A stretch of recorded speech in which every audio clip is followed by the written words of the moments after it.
Welcome, impactful parents. Today, we're going to talk about how to get out of survival mode in our parenting.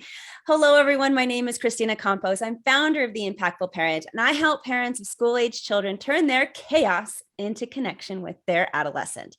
I offer free parent education videos every week. I offer online courses and coaching. And if that wasn't enough, I bring experts in other fields onto the Impactful Parent stage to teach us even more. And today I have special guest, Lindsey Peterson.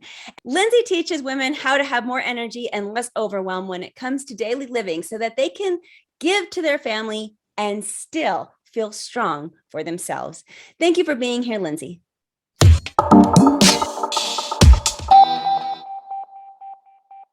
Absolutely. Thank you so much for having me. So I want to start off with, what does survival mode look like so we can all get onto the same page? And then if you describe it, then we will know, hey, is this episode for me?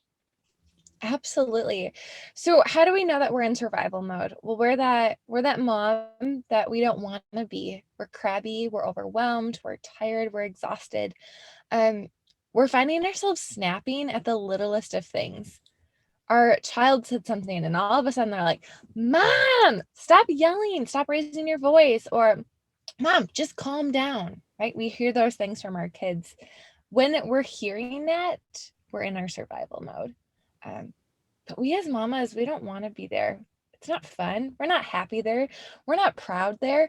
And we're surely not being that role model that we want to be for our kids.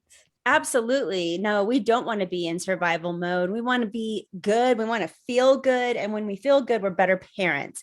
So tell us, Lindsey, how can I get out of survival mode if I find myself that I'm there? Absolutely.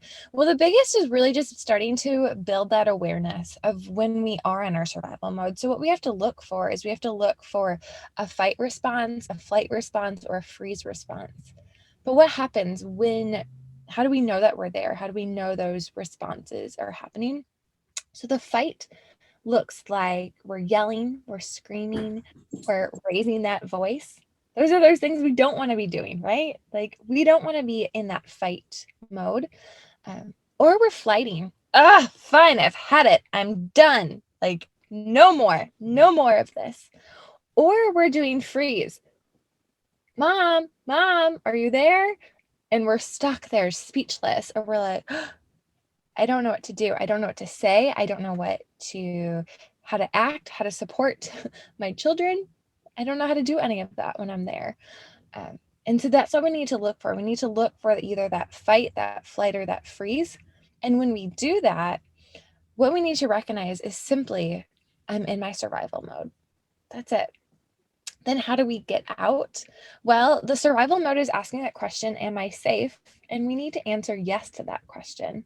And we do that by simply creating calm in our life. That's what we need. We're in chaos. We're in overwhelm. We need some calm.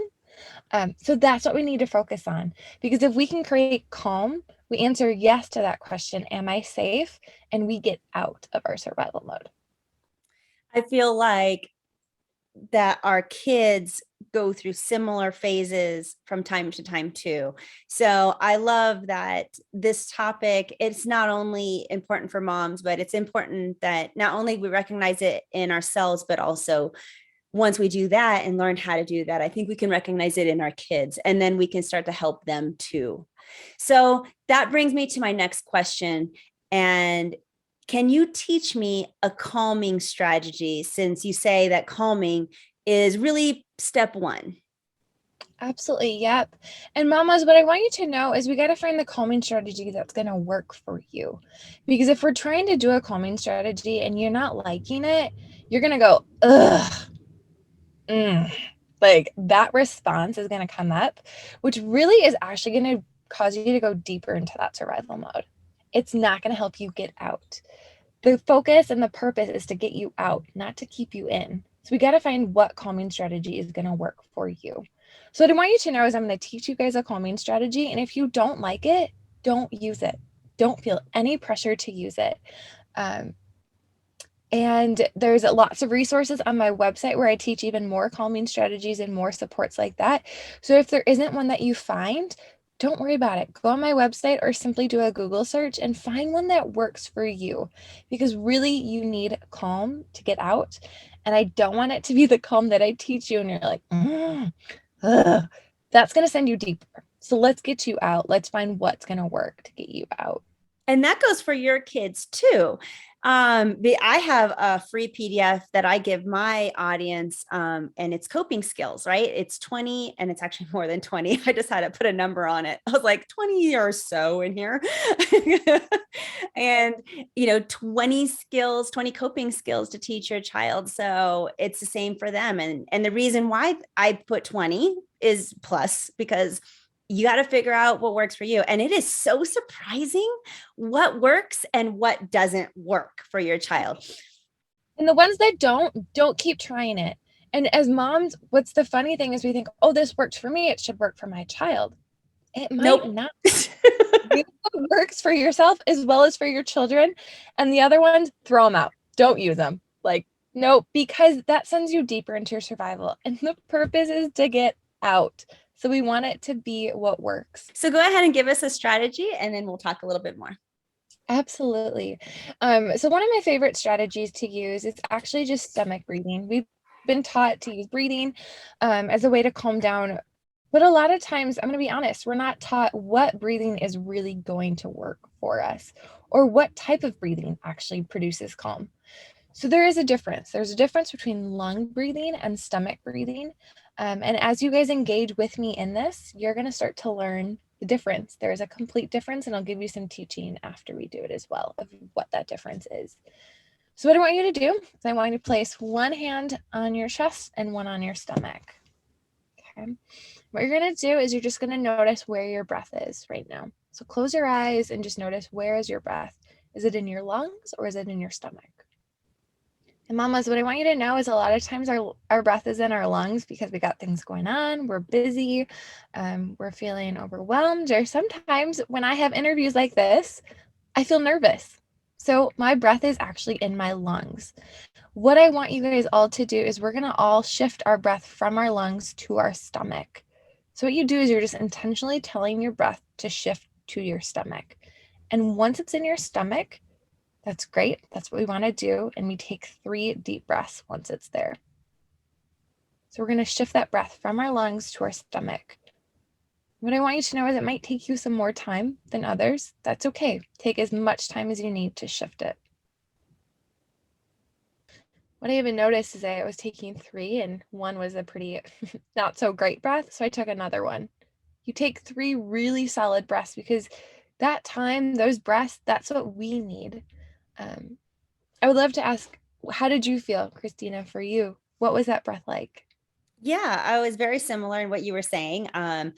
When you initially asked me where my breath was, it was in my chest. And the shifting to my stomach took some intentional effort. But once it got there, I was able to breathe pretty deeply and it felt good. Yeah, absolutely. So really the difference is the lung breath is actually a survival breath. When we are in a true survival situation, that breath will do whatever it can to keep us safe. So we need that's a survival breath. That's a lung breath. If we're in a true survival situation, that kind of breath is going to keep us safe. We need that kind of breath.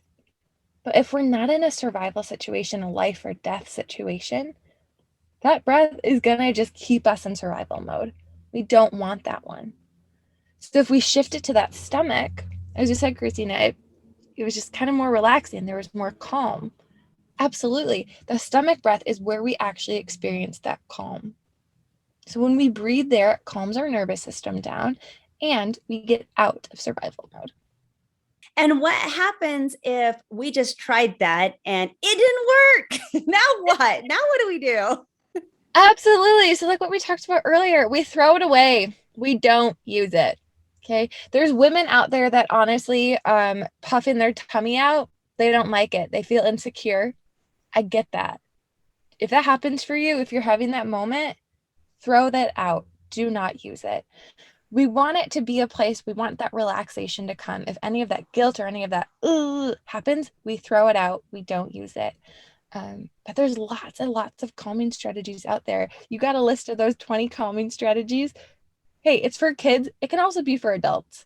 Um, so there's lists out there all over the place. We simply just need to find one. And when we're in that survival state, so that fight, flight, or freeze, we need to use that calming strategy so we can get out. And if you're looking for something for your child, I do have that 20 ways to cope. It's on theimpactfulparent.com. I believe it's on the first page, but you can also go to theimpactfulparent.com/20 ways to cope. And those coping skills are meant for your children. However, of course, you can use them for yourself. Which brings me to one more thing before we leave. Lindsey here is, as we were talking about, you're trying to figure out coping skills so that we can get out of this overwhelm and really bring down all that anxiety and just frustration and anger and all. I'm sure you're feeling all the feelings, right? All the million things. Just again, as Lindsey said, what works for you may not work for your child if you start to see those things in them. So pushing a particular coping skill upon them is probably going to be counterproductive. Let them explore it. Let them see what it is. And you do the same, parents. Try a whole bunch of different things out. See what works for you. As an example, okay, I have a son who needed some real coping skills a few years ago. And so I started doing a lot of research on even more coping skills. And one I didn't even mention, that didn't even bring up to him, he came to me and said, I need you to start going and buying silly Band-Aids when you're at the grocery store, Mom. I was like, what are you talking about? You need Band-Aids? What he found is that if he's took a silly Band-Aid, like something ridiculous, we're talking about at the time a 16-year-old wearing a Mickey Mouse Band-Aid or a Pokemon Band-Aid or something, emoji Band-Aids. They have all those at the grocery store. If he put one of those Band-Aids on his wrist or on his arm, every time he looked down at school and got super, super anxious, the Band-Aids would remind him to take some deep breaths, to calm down. It made him smile because they were ridiculous. And for him, it also was an identifier to his friends. If he had a bad day, he would have 5 Band-Aids on his arm. And so the more Band-Aids he had on his arm was an indicator not only to his teachers, but also to his friends that maybe that day he needed a little bit more support and he didn't have to ask anymore. It was a visual cue that people who knew him well said, oh my goodness, we got a 5 Band-Aid day today. Let's give this child a little bit more love and attention. And I was like, whoa, mind blown. You're teaching me so much, kid. I love that idea. But I bring it up to you today, audience, because how could you find a way to do something similar? It doesn't have to be about Band-Aids. It could be your own unique thing. And your children will surprise you, right? Like they did mine. And they will come up with something when they really need that coping skill and they really want to get out of the anxiety and that feeling of yuck that we all get in from time to time. So I just want to encourage you to do that. Oh, and I want you guys to know all of this is based on brain-based research. We as humans have a brain. All of us have a brain. So you're not unique if you have these challenges. You're just human, and we all have it. And we all have the need for calm and safety. You have it, your kids have it, your husband has it, whoever is in your life has it. We all have it, and we need to learn how to meet that need so we can get out of survival mode. Tell us a little bit more about what you do, Lindsey, in case people want to reach out to you for more. Absolutely. So I very much start with that survival mode and I help you guys get out because we need to get out. We need to get out not just for our kids. We need to get out for ourselves too. Because when we are able to get out, we become that mom that we want to be, that version of ourselves that we want to be. And we're able to love and give joy and all of that to our kids. And like you said too, we also get to be that example for our kids, to them to know that they can have calm in their life, that they can get out of survival mode too. If we're not doing this, our kids they're not gonna do it. They call our bluff. They're real good at it. we need to make sure that we are modeling it for them so they know this example so they can do it in their own lives as well. So, Lindsey, tell me what happens if we are struggling to get out, we try to do these resources, and then we find ourselves in a little bit better place, but we don't want to relapse. We don't want to go back to that. What are your suggestions? Absolutely, mamas, you've worked your butt off to get out of survival mode, and now we need to learn how to stay out. So really, I gave you guys just that preview on how to get out, and that's where a lot of the work that I do with the mamas and the women I work with is helping them learn also how to stay out. You've worked your butt off. I don't want you going back there. Nope, none of us want to go back there. So there are actually tools and strategies that you can learn to help keep you from going back. Well, thank you for being here today, Lindsey. There is so much that you can offer other women, and I so appreciate that. And if you would like to become a more impactful parent, listeners, check out all that my website has to offer too. I have parenting courses, family coaching, 30-day challenges, and lots of free resources. But until next time, you got this, parents. I'm just here to help.